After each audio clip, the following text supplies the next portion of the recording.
Governo Austrália e a Embaixada Austrália e Timor-Leste, o Comando Valentil Força Defesa Timor-Leste, oficialmente decide onanaram baro guardian kelas rua, nebe se entrega e atinan rua rundu resin tolu.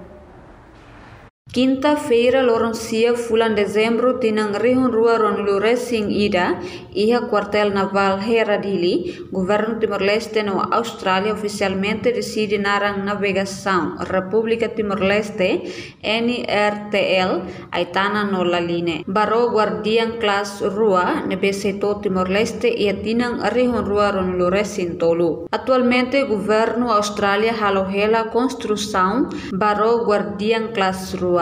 Vice-chefe Estado-Maior General F. Detel, Major General Domingos Raul Falo Ratelai Kateteng, Governo Austrália apoiou patrulhamento Rua Honarang, aitana no Laline, baseia ba tradição Timor-Leste, onde transmite ba geração fom, liu a Força Armada Sira. Agora está tocando aitana no Laline, nem tem tradição. Nem para relembra, memoriza, transmite a geração vindoura será e a Força Armada será até nem catactama serne a missão dele. Força será que será continua obra de falindila somente. Entretanto, o embaixador Austrália e Timor-Leste Peter Robert Hateteng, Roruane se entrega para o governo Timor-Leste e atinang rihun rua runlure sintolu. O apoio Rorua bela segura onatasi larang, mas que laho máximo.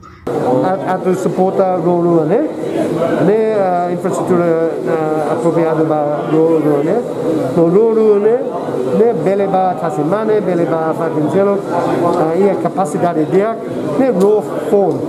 Nós Roruane no phone, no a tecnologia dia kami sanuja em Austrália no ia na Samsung. Reportagem Adaza Vieira, Televisão Timor Post.